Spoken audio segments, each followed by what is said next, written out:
Okay students, first lecture आहेत आपलं. सब्जेक्टचं नाव आहे UW. स्क्रीन दिसते सर्वांना? हो मॅम. ओके, स्क्रीन शेअर केलेली आहे.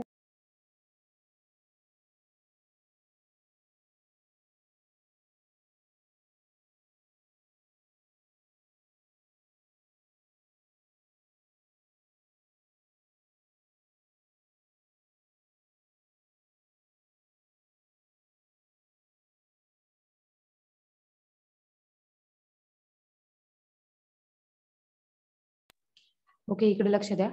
आपला सब्जेक्ट आहे UEE. UEE म्हणजे utilization of electrical energy.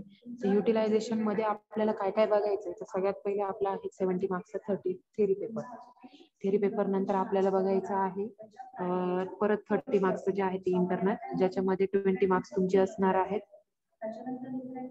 Unit taste साठीचे, 10 मार्क्स मायक्रो प्रोजेक्ट, 25 मार्क्सची आपली इंटरनल प्रॅक्टिकल एक्झाम असणार आहेत आणि 25 मार्क्सची तुमचे मॅन्युअलचे असणार आहेत. ओके, असा तुमचा टोटल 150 मार्क्सचा सब्जेक्ट आहे. तर utilization of electrical energy. Electrical एनर्जीचं कुठे कुठे युटिलायझेशन होतं हे आपल्याला सगळ्या टाईपचे युटिलायझेशन जे आहे ते या सब्जेक्टच्या अंडर आपल्याला बघायचं. एक बेसिक इंट्रोडक्शन आज आपण लेक्चरचं घेतोय. ते युनिट कोणते कोणते आहेत तर त्यांचं एक ओव्हरऑल फक्त ओव्हरऑल आपण एक व्ह्यू घेतोय. First unit is illumination. Already you have learn the illumination and building in the last semester. इल्युमिनेशनच्या अंडर कोणत्या कोणत्या टर्म्स येतात तर इल्युमिनेशनचे जे तुम्ही लास्ट सेमिस्टर मध्ये लॅम्प्स बघितले होते. ओके, तर लॅम्प्स बघण्यापूर्वी तुम्हाला इल्युमिनेशनच्या काही डेफिनेशन्स होत्या. For example, what is candela, what is lux, what is lumen, what is space to height ratio, etcetera etcetera आपल्याला या इल्युमिनेशनच्या युनिटमध्ये बघायचं. ओके, नेक्स्ट युनिट आहे जो इलेक्ट्रिक हिटिंग अँड वेल्डिंग, जो की 18 मार्क्स आहे. इल्युमिनेशनच्या युनिटला वेटेज कमी आहे, इलेक्ट्रिक हिटिंग आणि वेल्डिंगच्या याला वेटेज जास्त आहे. त्यानंतर इलेक्ट्रिक ड्राईव्ह अँड एलिव्हेटर, हा एक थोडासा वास्ट टॉपिक येतो रिलेटेड टू पॉवर इलेक्ट्रॉनिक्स. आणि नेक्स्ट आहे इलेक्ट्रिक ट्रॅक्शन. ट्रॅक्शन म्हणजे लोकोमोटिव्हच्या रिलेटेड थोडा पार्ट जो आहे तो इलेक्ट्रिक ट्रॅक्शनच्या अंडर येतो. त्यानंतर tariff and power factor improvement. So हे असं तुमचं ओव्हरऑल 5 युनिटचं डिस्ट्रीब्युशन आहे. So we are going to discuss on the very first unit, what is illumination. और इल्युमिनेशनच्या युनिटमध्ये आपल्याला काय काय घ्यायचं तर सगळ्यात पहिले आहेत आपल्याला इल्युमिनेशनच्या related terminologies. For example, luminous flux, solid angle, luminous intensity, lux, candle power, त्यानंतर MHCP, MSCP, ह्या काही डेफिनेशन्स आहेत. या सर्व डेफिनेशन ऑलमोस्ट तुमच्या IB मध्ये झालेल्या आहेत, बरोबर का? झालेल्या आहेत का या तुमच्या definitions? What is glare, what is shadow? Students, I am audible? हो, झाले मॅम. येस, या सगळ्या डेफिनेशन्स आपल्याला पुन्हा एकदा रिवाइज करायच्या आहेत. थेरॉटिकल जर पेपर असेल तुमचा तर 100% 4 to 8 मार्क्स साठी या टॉपिक वरती क्वेश्चन विचारला जाणार. म्हणजे या जर सपोज 12 डेफिनेशन्स असतील और 15 डेफिनेशन असतील, आउट ऑफ 15 6 to 8 डेफिनेशन येतील. त्यापैकी तुम्हाला कोणत्याही 4 तुम्हाला 100% थेरॉटिकल पेपर मध्ये घ्याव्याच लागतात. Okay, so theoretical point of view आपण विचार करूया. थेरॉटिकल पॉईंट ऑफ व्ह्यू जर विचार केला तर आपल्याला कोणते कोणते पॉईंट्स यामध्ये ऍक्च्युली आपल्याला काय बघायचे तर डेफिनेशन्स काय आहेत and what is the formula for that particular definition. Okay, ratio जर असेल तर रेशो मध्ये कोणाचा रेशो आहे. ओके, तर हे सगळं आपल्याला याच्यामध्ये बघायचं. Next, law of illumination. तर लॉ ऑफ इल्युमिनेशन पण मे बी झालेला असू शकतो, but we will revise again in this unit. Law of इल्युमिनेशनचे 2 युनिट लॉ आहेत. तर एक आहे इन्व्हर्स स्क्वेअर आणि एक आहे लॅम्बर्ट कोसाइन लॉ. ओके, यामध्ये फॉर्म्युला यूज केलेला आहे. तर आपण हे दोन्ही पण लॉ जे आहेत, इन्व्हर्स स्क्वेअर लॉ काय आहे आणि लॅम्बर्ट कोसाइन लॉ काय आहे, हे दोन्ही पण लॉ आपण यामध्ये बघणार. त्यानंतर 2-3 टाइप्सचे लॅम्प्स आपल्याला बघायचे आहेत. तर सगळ्यात पहिला लॅम्प जो आहे तो low pressure mercury vapour lamp. Okay, that is your fluorescent tube. Fluorescent ट्यूबचं कन्स्ट्रक्शन, त्याचं वर्किंग, त्याचं ऍप्लिकेशन, त्याचे डिसएडव्हान्टेज, त्याची डायग्राम, हे सगळं आपल्याला या फर्स्ट पॉइंट मध्ये बघायचं. त्यानंतर CFL, that is compact fluorescent lamp. Same त्याच्यामध्ये आपण बघणार आहेत. फॉर एक्झाम्पल, त्यामध्ये पण आपण सेम काय बघणार आहेत का कोणते कोणते टाईपचे तुम्हाला त्यामध्ये कन्स्ट्रक्शन असेल. कन्स्ट्रक्शन, त्यानंतर त्याचं वर्किंग, ऍडव्हान्टेजेस, डिसएडव्हान्टेजेस एक्सेट्रा. त्यानंतर आहेत high pressure mercury vapour lamp. High pressure mercury vapour तुम्ही कुठे यूज करतात, सोडियम व्हेपर कुठे यूज करतात, ऍप्लिकेशन नुसार याचे टाइप झालेले आहेत. ओके. त्यानंतर metal halides lamp, LED lamp, हे 4 ते 5 टाइप्सचे लॅम्प आपल्याला या फर्स्ट युनिट मध्ये बघायचे. त्यानंतर various lighting scheme, features and application. Various lighting scheme म्हणजे फॉर एक्झाम्पल लाइटिंगचे वेगवेगळ्या टाइपचे त्यांचे लोकेशन्स किंवा लाइटिंग स्कीम मध्ये त्यांचे तुम्ही कशा टाइप त्याची अरेंजमेंट करू शकता. फॉर एक्झाम्पल जर तुमची ऍग्रिकल्चर सिस्टीम असेल तर तिथे कशा टाइपची लाईट असेल, जर तुमचं मेडिकल इंडस्ट्री असेल तर तिथे कशा टाइपची लाईट असेल, किंवा जर हॉस्पिटल सिस्टीम असेल तर तिथे कशा टाइपची लाईट असेल एक्सेट्रा. त्यानंतर domestic and industrial lamp fitting, याचं आपल्याला ऍप्लिकेशन्स आणि त्याचं वर्किंग बघायचंय. आणि लास्ट बघायचंय इलेक्ट्रॉनिक बलास्ट. या सगळ्या पॉइंट्स आपल्या इल्युमिनेशनच्या टॉपिकच्या कव्हर होणार आहे. माझ्या मते इल्युमिनेशनचा पार्ट जो आहे तो तुमच्या इल्युमिनेशनच्या युनिटमध्ये किंवा इल्युमिनेशनच्या सब्जेक्ट मध्ये कव्हर झालेला आहे असं मी कन्सिडर करते. Still we will go through it. त्यानंतर आहे सेकंड युनिट जो आपला वास्ट आहे, electric heating and welding system. आता हिटिंग आणि वेल्डिंग काय असतं किंवा याची काय गरज असते, तर कोणी सांगू शकतं का हिटिंग आणि वेल्डिंगचे काय पर्पज आहे किंवा हिटिंग आणि वेल्डिंग मध्ये काय डिफरन्स आहेत? कोण सांगू शकतं का? What is the difference between heating and welding?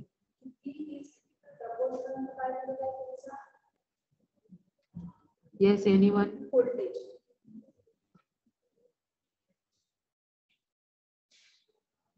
Okay. Heat कशी जनरेट होते सगळ्यांना माहिती आहे. रेजिस्टन्स जो आहे, रेजिस्टन्स इन्क्रीज झाल्यानंतर पर्टिक्युलर इक्विपमेंट मध्ये हीट इन्क्रीज होते. आपल्याला एक्झाम्पल जर कन्सिडर केलं आपलं मोटरचं, तर मोटरमध्ये जर आपला रेजिस्टन्स इन्क्रीज झाला किंवा I स्क्वेअर R लॉस जरी म्हणजे कॉपर लॉस जरी इन्क्रीज झाला तरी हीट इन्क्रीज होते. तर मग इलेक्ट्रिक हिटिंगचे काही ऍप्लिकेशन्स पण आहेत की जिथे आपल्याला हिटिंगची गरज पडते. फॉर एक्झाम्पल आपण हीटर्स यूज करतो, तर हीटर्स मध्ये आपल्याला काय यूज केलेलं असतं की ज्याने हीट जनरेट होते. तर हीट जनरेट करण्यासाठी तिथे 2-3 मेथड्स आहेत. For example direct and indirect resistance heating. जर रेजिस्टन्स यूज केला डिरेक्टली तर आपल्याला डायरेक्ट मेथडने आणि इनडायरेक्ट मेथडने हिटिंग करता येते. ओके. फॉर एक्झाम्पल हीटचा रेजिस्टन्स वरती कसा, हीट रेजिस्टन्स हीट वरती कशी डिपेंडंट आहे और हीट रेजिस्टन्स वरती कशी डिपेंडंट राहील. तर R is equals to, what is the formula for R? कोणी सांगेल? What is the R formula? काय फॉर्म्युला आहे R चा? R is equals to rho into L upon A, or factors affecting on the resistance. Factors affecting on the resistance चे कोणते कोणते factors आहेत? ते एक रेजिस्टिव्हिटी ऑफ द मटेरियल, दुसरा आहे लेंथ ऑफ द मटेरियल, तिसरा आहे L area of the material किंवा जो एरिया असेल त्या पर्टिक्युलर रेजिस्टन्सचा area, and last one is the temperature. तर टेम्परेचर कसं एक्सिड होणार? As the resistance increase temperature will be increase. म्हणजे जेवढा अमाऊंट ऑफ तुम्ही रेजिस्टन्स आहात तेवढी तुमची हीट जी आहे ती हीट जनरेट होणार आहे. सो ते डायरेक्ट आणि इनडायरेक्ट मेथडचं principle, working principle, construction, application आपल्याला या युनिटमध्ये बघायचं आहे. त्यानंतर त्यातच पुढे दिलेले आहे त्यांनी requirement of resistance heating element, material, method of temperature control, design of heating element etcetera. त्यानंतर आर्क हिटिंग, त्यानंतर direct arc furnace and indirect arc furnace, ह्या 2-3 मेथड्स आपल्याला बघायच्या आहेत. ओके. त्यानंतर ह्या डायरेक्ट साठी झाल्या, परत ह्याच सेम इनडायरेक्ट साठी पण बघणार. त्यानंतर ईडी करंट हिटिंग, त्यानंतर वेल्डिंगचे पण टाइप्स दिलेले म्हणजे प्लास्टिक अँड फ्युजन, त्यानंतर classification of electrical welding types, त्यानंतर quality of good weld and welding defects, resistance welding, spot, seam, butt projection welding, हे सगळे टाइप्स आपल्याला वेल्डिंगच्या अंडर बघायचे. त्यानंतर metal and carbon arc application, हे पण आपल्याला त्याच्या अंडर अजून बघायचे. म्हणजे इन शॉर्ट हिटिंग आणि वेल्डिंगच्या युनिटमध्ये आपल्याला हिटिंग आणि वेल्डिंगचे ऍप्लिकेशन्स, त्याचे टाइप्स, त्याच्या टाइप्सच्या अंडरचे सब टाइप्स, हे आपल्याला सगळं कन्स्ट्रक्शन आणि वर्किंग बघायचं आहेत. न्यूमरिकल मोस्टली नाहीच आहेत, म्हणजे हा तुमचा पूर्णपणे थेरॉटिकल सब्जेक्ट असेल. थेरॉटिकल सब्जेक्ट जेव्हा कन्सिडर करतो तेव्हा थेरॉटिकल सब्जेक्ट समजण्यासाठी सगळ्यात पहिले काय कन्सिडर करायचं असतं, तर एक म्हणजे डायग्राम. जर आपण सगळ्यात पहिले जर डायग्राम बघितली, तर डायग्राम जर आपल्याला व्यवस्थितपणे जर समजली, तर ऑटोमॅटिकली आपल्याला त्याचं कन्स्ट्रक्शन पण लिहिता येतं, वर्किंग पण लिहिता येतं, त्यानंतर ऍप्लिकेशन पण मेन्शन करता येतात, डिसएडव्हान्टेजेस पण मेन्शन करता येतात आणि ऍडव्हान्टेजेस पण. म्हणजे जर आपल्याला डायग्राम समजली, फॉर एक्झाम्पल आपण एक फक्त एक्झाम्पल कन्सिडर केलं की एलईडी किंवा सीएफएलचं तुम्हाला कन्स्ट्रक्शन किंवा त्याच्यावरती तुम्हाला जर इन्फॉर्मेशन द्यायची आहे किंवा नोट लिहायची आहे, तर तुम्ही जर फक्त डायग्राम जरी प्रिपरेशन केलं तरी ऑटोमॅटिकली तुम्हाला बाकीच्या गोष्टी लिहिता येतील. सो यानंतर पुढचा जो युनिट आहे तो इलेक्ट्रिकल ड्राईव्ह अँड एलिव्हेटर. आता हा काही टॉपिक तुमचा इथून मागे झालेला नाही किंवा कोणत्याच सब्जेक्टच्या अंडर हा इलेक्ट्रिक ड्राईव्हचा कन्सेप्ट झालेला नाहीये. तर सगळ्यांना माहिती आहे की एलिव्हेटर्स म्हणजे काय, कोणी सांगेल का? What is elevator? Yes, anyone? Lift. Yes, लिफ्टला आपण काय म्हणतो? एलिव्हेटर म्हणतो. आता ह्या लिफ्ट मध्ये दोन टाईपचे पॉइंट्स असतात. फॉर एक्झाम्पल लिफ्ट कसं असतं, वर्किंग कसं होतं, तर एक असतं डेड कंडिशनला आणि एक असतं वेट कंडिशनला. लिफ्ट मध्ये जेव्हा तुमचं लिफ्ट हे अपर पोझिशनला जातं, त्यानंतर लोअर पोझिशनला येतं, तर त्याच्यात 4 कंडिशन आहे एका वेळेला. म्हणजे त्या 4 कंडिशन्स कशा आहेत, तर त्यांचं एक ग्राफ पण आहेत आणि तो ड्राईव्हच्या रिलेटेड आहे. आता सगळ्यात पहिले ड्राईव्ह म्हणजे काय, कोणी सांगू शकतं का? Electric drive, what is electric drive?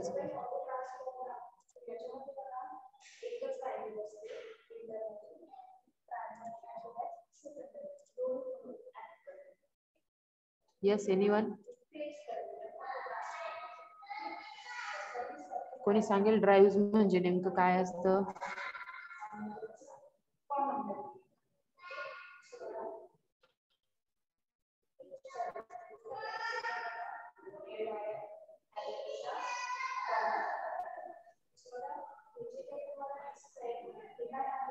बोला पटकन.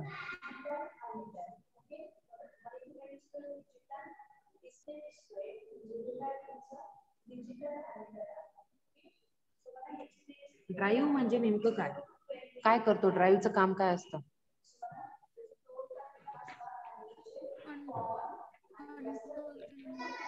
आवाज नाही येते.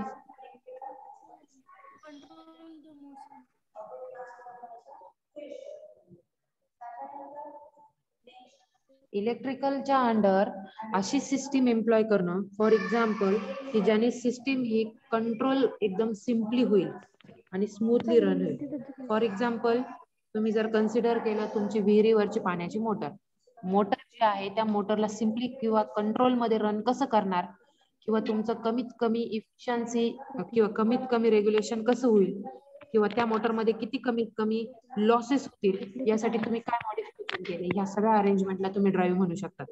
किंवा अजून जर तुम्ही ऑटोमेशन कन्सिडर केलं, ऑटोमेशन मध्ये असं नाही राहत की तुम्ही एकच सिस्टीम कन्सिडर केली आणि तिला इम्प्लिमेंट केलं. ऑटोमेशन जेव्हा कन्सिडर करतात तेव्हा ऑटोमॅटिकली तिथे काय काय येतं, ऑटोमेशन मध्ये येतं तुम्हाला कंट्रोल सिस्टीम येते. कंट्रोल सिस्टीम म्हणजे काय, की जर तुमचं आउटपुट लो होत असेल तर तुम्हाला इनपुटला व्हॅरी करावं लागतं, जर इनपुट कमी असेल तर आउटपुटला तुम्ही व्हॅरी करावं लागतं. म्हणजे तुमची सिंगल चेन सिस्टीम तिथे नसते. त्या सिंगल चेन सिस्टीमच्या ऐवजी तुम्हाला तिथे काय यूज करावं लागतं, कंट्रोल सिस्टीम म्हणजे क्लोज लूप किंवा क्लोज पाथ फॉलो करावा लागतो. त्या क्लोज पाथचा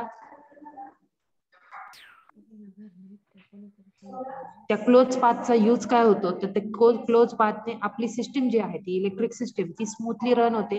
किंवा त्या स्मूथली रन होण्याच्या पलीकडचं दुसरं म्हणजे की मशीन जे आहे की ते ऑपरेशन जे आहे त्याचं ते एकदम सिंपल होऊन जातं. तर त्यामुळे कंट्रोल सिस्टीमला आपण काय म्हणू शकतो, तर ड्राईव्ह म्हणू शकतो. ओके, मग आता याच्यामध्ये काय काय येतं, ड्राईव्हच्या अंडर काय काय येऊ शकतं, तर सगळ्या गोष्टी येऊ शकतात. मग पॉवर इलेक्ट्रॉनिक्स कन्सेप्ट येऊ शकते, त्यानंतर रेक्टिफायर्स येऊ शकतात, त्यानंतर इलेक्ट्रॉनिक्स कंपोनंट येऊ शकतात.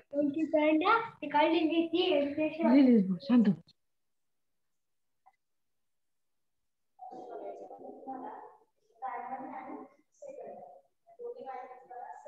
सो तर हे ऍक्च्युली ड्राईव्हच्या अंडर कन्सिडर केलेले. आणि हाच ड्राईव्ह म्हणजेच काय, आता समजा आपण एलिव्हेटरचं एक्झाम्पल घेतलं तर एलिव्हेटर मध्ये फक्त आणि फक्त लिफ्टला मूव्ह करण्यासाठी आपल्याला मोटर ही रिस्पॉन्सिबल असणार आहेत का? नाही. तर तिथं आपल्याला डेड वेट पण मेजर करायचंय, त्यानंतर लाईव्ह वेट पण मेजर करायचंय, त्यानंतर एलिव्हेटर जो आहे तो एलिव्हेटर स्मूथली रन झाला पाहिजे. ओके, या सगळ्या गोष्टी ज्या आहेत त्या आपल्याला कन्सिडर कराव्या लागणार आहेत. झोपले होते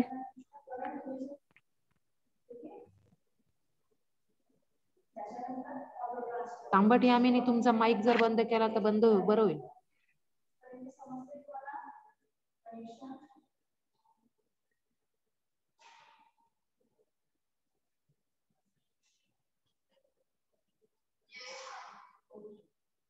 ते हे पॉइंट्स आपल्याला कशात कन्सिडर करायचे, ते एलिव्हेटरच्या अंडर कन्सिडर करायचे किंवा ड्राईव्हच्या अंडर बघायचे.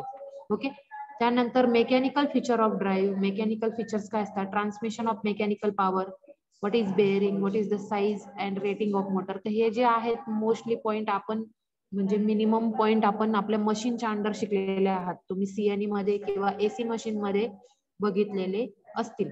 तर हे पॉइंट्स आपल्याला एलिव्हेटर्स किंवा इलेक्ट्रिक ड्राईव्ह जो युनिट आहे त्याच्या अंडर बघायचे. नेक्स्ट जो आहे तो आहे आपलं electric traction. What is mean by electric traction? कोणी सांगू शकतं का ट्रॅक्शन म्हणजे काय? ट्रॅक्शन म्हणजे काय कोणी सांगू शकतं का? ऍक्च्युली इथून मागे होती जी स्कीमला ट्रॅक्शन नावाचा एक स्पेशल सब्जेक्ट होता, मॉडर्न इलेक्ट्रिक ट्रॅक्शन नावाचा.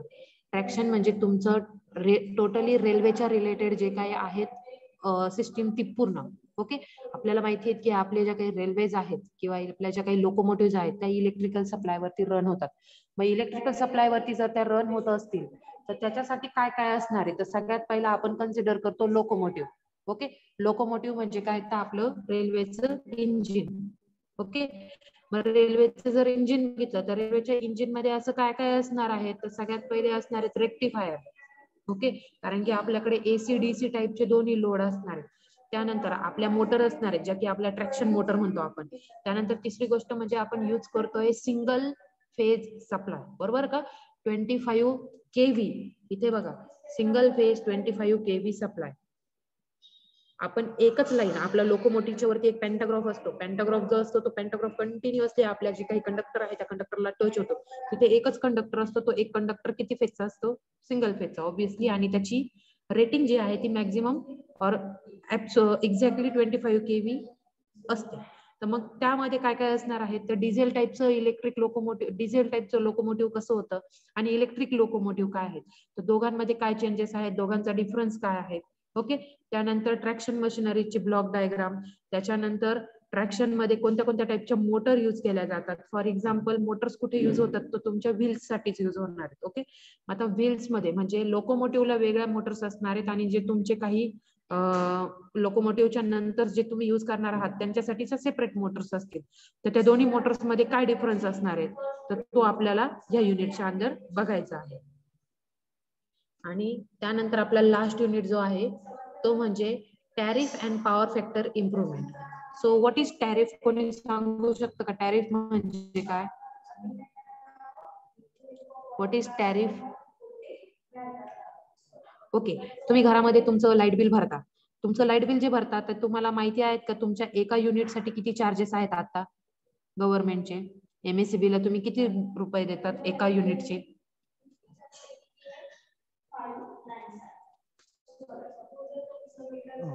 ₹5. अप्रॉक्सिमेटली किती देतात? बरं, तुम्ही 5 रुपये देतात. समजा तेच जर तुमची एखादी इंडस्ट्री आहे, for example transformer manufacturing industry आहे किंवा आपल्या सातपूर MIDC जर घेतली सगळी, तर सातपूर MIDC मध्ये खूप सारे इंडस्ट्री, प्रत्येक इंडस्ट्रीचं ऍप्लिकेशन वेगळे. फॉर एक्झाम्पल जर पेपरची कंपनी असेल तर पेपरच्या इंडस्ट्रीचं टॅरिफ रेट हा वेगळा असेल. इंडस्ट्रीचा म्हणजे तिथलं युनिटचं जे रेट आहे किंवा ते जे कन्झ्युम करतात इलेक्ट्रिसिटी, त्या कन्झ्युम केलेल्या इलेक्ट्रिसिटीचा जो काही रेट आहे तो वेगळा आहे. त्यानंतर जर कम्प्युटर इंडस्ट्री असेल म्हणजे MNC कंपनी वगैरे असेल तर तिचा रेट वेगळा असेल. त्यानंतर जर तुमची मॅन्युफॅक्चरिंग इंडस्ट्री असेल तर त्याचा रेट वेगळा. म्हणजे डिपेंडिंग अपॉन द ऍप्लिकेशन तुमचा जो काही टॅरिफचा रेट असतो तो डिफरंट आहे. मग आता तो टॅरिफ म्हणजे काय? तर टॅरिफ म्हणजे जो तुम्ही टॅक्सेबल रेट आहे जो तुम्ही गव्हर्नमेंटला किंवा जो काही MSEB ला पे करतात एका युनिटच्या बदल्यात, त्याला म्हणतात टॅरिफ. ओके, मग तो टॅरिफ रेट जो आहे तो टॅरिफ रेट कसा असतो किंवा त्याचा तो रेट कशाच्या बेसिस वरती ठरवला जातो. जसे की तुम्ही एखादी वस्तू खरेदी करतात तर MRP बघतात, बरोबर आहे. एखादी किराणा दुकानामध्ये गेलात किंवा तुम्ही एखादी साधी जनरल स्टोअर मध्ये जरी गेला तरी तुम्ही एखादी वस्तू खरेदी केल्यानंतर त्या MRPचं पण कधी कधी डिस्ट्रीब्युशन केलेलं असतं. किंवा आत्ताच्या कंडिशनला जर आपण सोनं वगैरे खरेदी करत असो तर सोन्यामध्ये ग्रॉस वेटचं म्हणजे वेटचं कॅल्क्युलेशन वेगळं असतं, मेकिंग चार्जेस वेगळा असतो, GST वेगळा असतो, बरोबर आहे. तसंच आपण जी इलेक्ट्रिसिटीचं बिल पे करतो त्या इलेक्ट्रिसिटीच्या बिलसाठीचा त्याचा फ्लॅट रेट किती आहे, ब्लॉक रेट किती आहे, त्यानंतर त्याची KVA मॅक्झिमम डिमांड किती आहे. म्हणजेच जर तुम्ही रेनी सीझन कन्सिडर करत असाल तर त्यावेळेला सुद्धा कदाचित टॅरिफ रेट वेगळा असेल. जर तुम्ही समर सीझन मध्ये जर तुमचा कॅल्क्युलेशन केला असेल तर तो त्यावेळेला तुमचा टॅरिफ रेट वेगळा असेल. का बरं? कारण की त्यावेळेला तुमची डिमांड जी आहे ती डिमांड किंवा मॅक्झिमम डिमांड जी आहे तुमच्या प्लांटची ती चेंज होते, बरोबर आहे. जर तुम्ही थर्मल पॉवर प्लांट बघितला तर थर्मल पॉवर प्लांट साठी तुम्ही कन्सिडर जर केलं तर उन्हाळ्यामध्ये किंवा समर सीझन मध्ये ऑब्विसली आपल्याला इलेक्ट्रिसिटीची रिक्वायरमेंट कशी असते, मॅक्झिमम असते.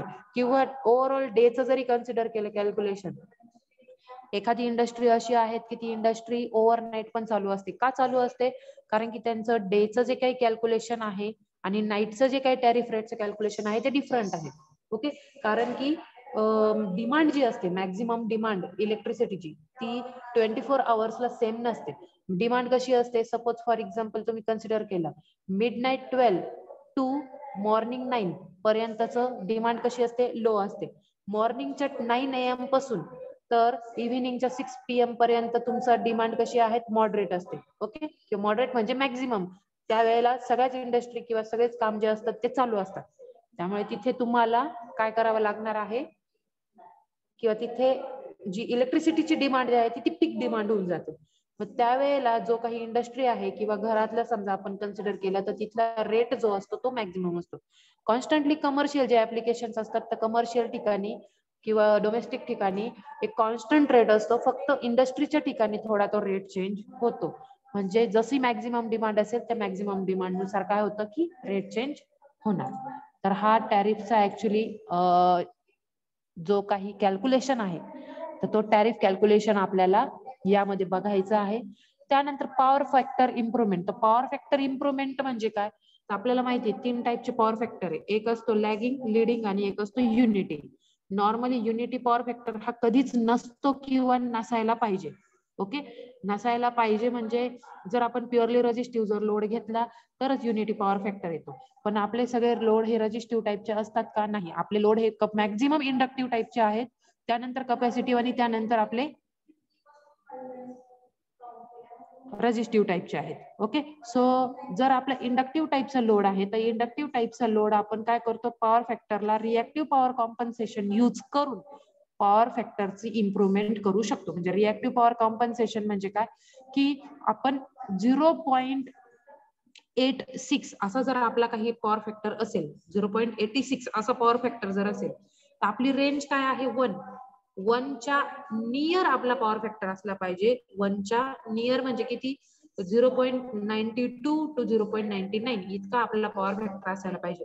पण नॉर्मली जेव्हा तुम्ही इंडक्टिव्ह लोड यूज करता किंवा कॅपॅसिटिव्ह लोड यूज करता तेव्हा तुमचा पॉवर फॅक्टर काय येतो, 0.86, 0.87, 0.80 किंवा 0.5 पर्यंत तुमचा काय होतो, पॉवर फॅक्टर येतो. मग तो पॉवर फॅक्टर इम्प्रूव्ह कसा करणार, तर रिएक्टिव्ह पॉवर कॉम्पेन्सेशन. मग तिथे तुम्ही व्हेरियस टाइप्सचे सर्किट, थायरिस्टर सर्किट्स जे आहेत ते थायरिस्टर सर्किट्स यूज करू शकतात. फॉर एक्झाम्पल SCR यूज करू शकतात, ट्रायक यूज करू शकतात, तुम्ही स्टॅटकॉम यूज करू शकतात. ओके, त्यानंतर व्होल्टेज सोर्स कन्व्हर्टर यूज करू शकतात, VSC. या सगळ्या गोष्टीचे कशाच्या अंडर आपल्याला बघायच्या आहेत, तर पॉवर फॅक्टर इम्प्रुव्हमेंटच्या युनिटमध्ये बघायच्या आहेत. सो असा हा ओव्हरऑल आपला युटिलायझेशन ऑफ इलेक्ट्रिकल एनर्जी असा आपला सब्जेक्ट आहे, ज्यामध्ये इलेक्ट्रिसिटीचं युटिलायझेशन कुठे कुठे होतं आहे आणि त्याचं डिस्ट्रीब्युशन कसं होऊ शकतं आणि त्याच्या रिलेटेडची थिअरॉटिकल बॅकग्राऊंड जे आहे ते आपल्याला या सब्जेक्टच्या अंडर बघायचे. मोस्ट प्रोबेबली आपण सेकंड वीक मध्ये, सेकंड और नेक्स्ट टू नेक्स्ट वीक मध्ये मायक्रो प्रोजेक्ट अलोकेशन पण करून देऊया, म्हणजे तुम्ही तुमच्या बेसिक प्रिपरेशन जे आहेत मायक्रो प्रोजेक्टला त्याला पण लागाल. त्यानंतर जे नेक्स्ट लेक्चर असेल त्या नेक्स्ट लेक्चर पासून आपण आपलं ऍक्च्युअल फर्स्ट युनिट स्टार्ट करणार आहोत. कोणीही लेक्चरला ऍबसेंट राहणार नाही याची काळजी ठेवायची, कारण की थेरॉटिकल युनिट आहे. जरी थेरॉटिकल असलं तरी अटेंडन्स ही कंपल्सरी असेल. ओके, कोणाला काही विचारायचं असेल तर विचारू शकता.